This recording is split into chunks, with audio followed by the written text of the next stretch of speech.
there is a very peculiar and very architecturally distinctive Buddhist temple off in the distance there. I guess you guys can't see it at all. It's funny how a cell phone camera captures some things with tremendous accuracy, but some things further off in the distance it seemingly cannot capture at all. I had a question a couple of months ago, someone writing in to ask me, longtime supporter of the channel, why didn't I simply resolve to get rich before doing these other things with my life, before deciding to study languages, before deciding to do humanitarian work, and in many cases, as you probably know, the languages I was studying in the past were directly linked to my political and humanitarian aspirations. So obviously, I was not learning a language like Laotian in order to get rich. I was not learning a language like Cambodian to get rich, let alone Cree and Ojibwe, First Nations languages, Indigenous languages of Canada. Well, I'll let you in a little secret. Right now, I'm learning Chinese, and I'm not doing it in order to get rich. So somebody wrote into me, who's a longtime viewer of the channel, asking in a sympathetic way, why didn't I devote some years of my life to making as much money as possible before embarking on these other research interests, other humanitarian interests, political interests, so on and so forth. I said recently in a video on a very different topic that when we talk about impatience, we are talking about a very complex phenomenon in an overly simplistic way. What do we mean when we say that someone is impatient? Very often what we mean, in fact, is that they refuse to listen to what you're saying. So it is commonly said in our culture that people who have become wealthy, people who've gotten rich, or people who are very successful in their careers, oh, they're impatient. They're too impatient to listen to this or listen to that. They take on imperious, arrogant, and impatient mannerisms and behaviors. We would not use the same description for the same behavior in a religious context, for example. If I am speaking to a devout Muslim and I'm describing the history of how Islam slaughtered Buddhists in the past, how they murdered Buddhist monks who had no weapons and offered no military resistance, how they looted, pillaged, and burned down Buddhist temples right in the core of the Buddhist heartland, destroying, the geographic and cultural center of Buddhism. If I'm discussing that sort of history with someone who actually believes in and practices Islam, they may act very impatient indeed. They may cut me off in mid-sentence, they may interrupt me, they may quarrel with me without being able to actually speak to the substance of the facts, right? They may also stand up and walk out of the room, right? This kind of impatience, what we mean by impatience, it's not impatience at all, right? It's a refusal to listen. And the refusal to listen to a contrasting point of view, it may come out of a kind of strength, but more often it comes out of a kind of weakness, right? There's maybe a fear that by listening to this person, by listening to their view of the world, by listening to the facts they have to present, or the experiences they have to share, maybe it's going to erode your own faith, your own certainty, your own self-confidence. Maybe you're going to lose faith in Islam, in this case, if they're a Muslim. Certainly many times I have spoken with communists and socialists, and it's been obvious to me that they're afraid to let me speak.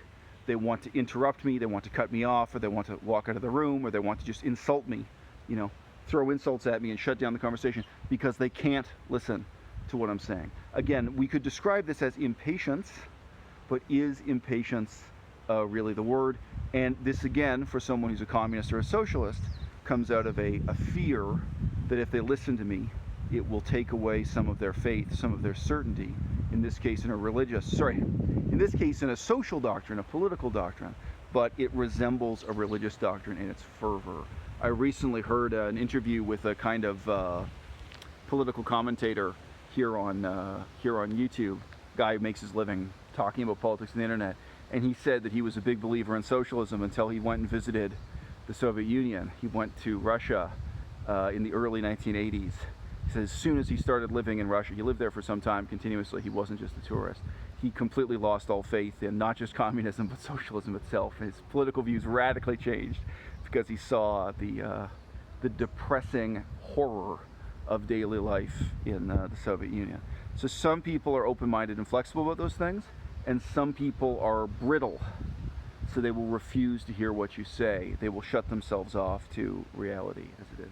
So why are these behaviors, why is this frame of mind associated with the acquisition of wealth?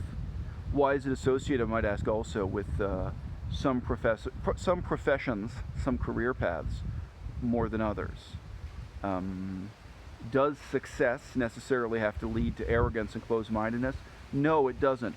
But it's remarkable, the consistency I see amongst computer programmers, for example. It's an amazingly consistent set of arrogant, imperious, closed-minded, brittle, thin-skinned, vengeful behaviors.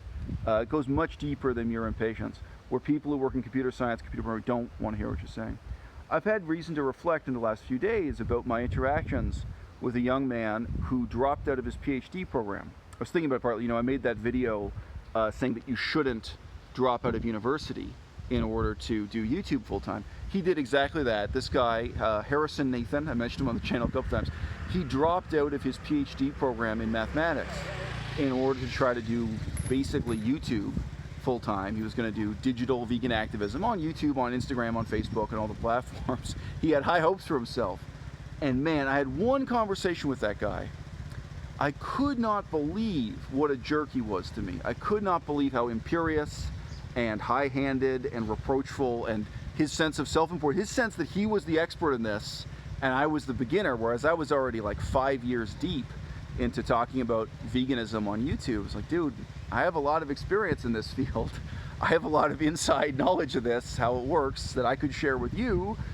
You could stand to learn a lot from me, but instead you're using this conversation as an opportunity for you to lecture me about how morally superior to me you supposedly are, how you know better than I do what it is to be successful in specifically this forum, and specifically in doing YouTube videos about politics and veganism. It was mind-blowing. But I had to reflect then, and I have to reflect now. That guy's behavior, his attitude, his outlook on life, it's been formed by the experience of devoting his time and energy and his thinking to mathematics in a way that I can only slightly imagine, right? I've had different jobs where I was doing math every day, and your way of thinking changes. Of course you get better at math. You become conversant with numbers in the same way that thinking and speaking Chinese every day, you become conversant with the vocabulary of the Chinese language. Your patterns of thought in being a computer programmer, in being a mathematician, and then the way that translates to impatience, again, really meaning something much, much more profound and deep than our word impatience in English would normally suggest, how that translates to impatience with person-to-person, face-to-face reality, political reality, social reality, how it leads to a very different kind of struggle with the human condition, and indeed a certain kind of brittleness where you're not willing to listen to the other person's perspective. That was Harrison's main problem. Harrison couldn't listen to me. And why was that? Again, with the comparisons already have been established to what it's like talking to a devout Muslim, if what you're saying maybe threatens their sense of faith, or talking to a devout communist, what you're saying threatens their sense of faith. I think for him, the problem is if he could talk to me about veganism, or even he could talk to me about YouTube, about being a YouTuber, that would threaten his sense of belief in himself. The ultimate religious and social doctrine, the ultimate cult, is the cult with just one member, one leader, one follower. It's the cult of believing in yourself. And a lot of these people, the reason why they can't talk to me, or why they can't be open-minded to and really hear and receive and respond to, whether critically or otherwise, other people's perspectives, is this feeling that it threatens their sense of self. Sorry about the noise pollution here, guys. I can get up and give you a different view of this park. As has been established, this particular camera will not give you much of a view off the edge of this mountain.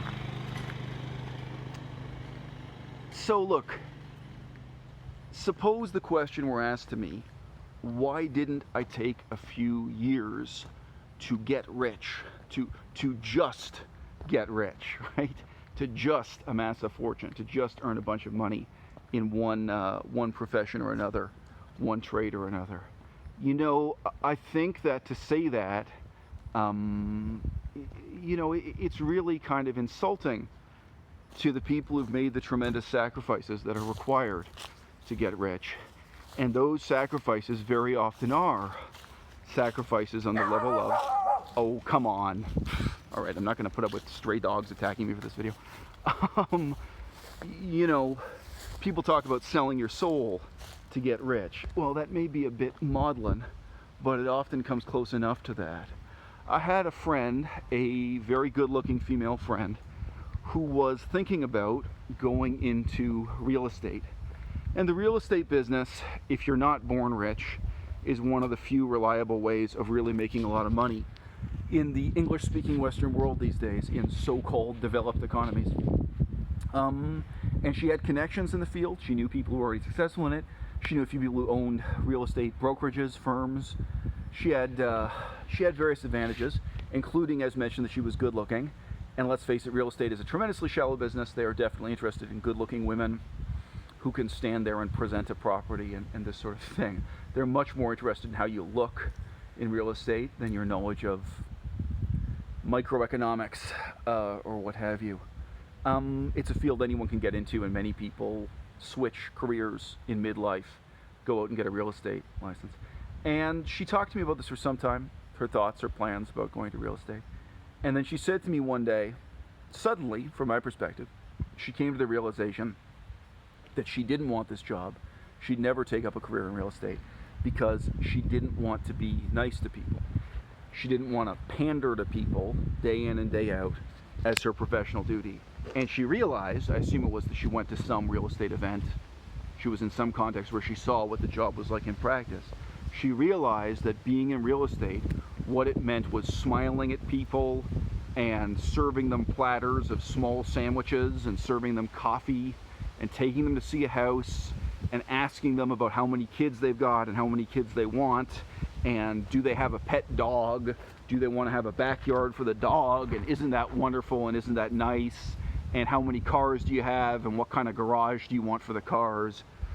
That this kind of endless hobnobbing was absolutely crucial to your career if you really wanted to make money in real estate. Now, the type of change, the type of transformation you'd have to undergo to work in real estate. You'd have to love the city you're living in. You'd have to learn the geography of the city, learn the neighborhoods, drive around that city constantly.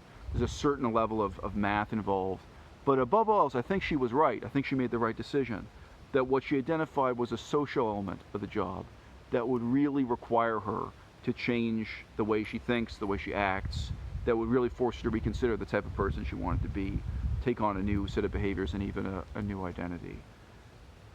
In this sense, getting rich is never easy. And don't get me wrong, I could tell you now stories of people who made money, especially in computer science, you know, within my generation, especially, you know, in some like high-tech businesses, computers, who made money without ever working a day in a coal mine, without ever carrying a heavy load of wood on their back, without doing any of the hard work that would be involved in buying a plot of forest land and chopping down the trees and turning it into a farm. Conventional medieval ways of becoming wealthy. Yes, in some ways getting rich can seem effortless. But in terms of this type of sacrifice, in terms of the transformation of your character, in terms of who you are and who you will become, the type of sacrifice, type of transformation is really quite profound. I definitely was not born into circumstances where I was tempted to get rich one way or the other. I was definitely born into a family where I was told that earning money was basically evil. My parents were far more left-wing than the average communist, that a human being shouldn't be motivated by money at all. This sort of thing was very much part of my upbringing. But above and beyond that, I was sensitive to the fact that when you choose a career, when you choose a profession, when you choose to compromise, not just ethically, like I don't just mean compromising with your employer, but I mean when you take on a body of knowledge and you inhabit it and you use it, you live with it every day. The way that a mathematician lives with his numbers, the way that a chess champion memorizes and thinks in terms of 100 different ways to open a game of chess and 100 different ways to end a game of chess. This kind of commitment in your thinking and feeling and your perception of the world, and the narrowing of the mind that comes with it, and the impatience towards any other perspective, and the inability to hear other people's perspectives because it threatens your perspective. I see all of these consequences that come from the most intimate compromises that becoming wealthy entails. And looking back at my youth, looking back at the decisions I made at the end of university, sure, I made a lot of bad choices that I regret. But I looked at my professors in university, I looked at all the role models that surrounded me, and I thought, I'm not going to make the same mistakes as you people. I at least am going to get out there while I'm young and strong, while I'm not yet injured, while I can take risks and live with the consequences. I'm going to get out there and I'm going to make my own mistakes for myself now.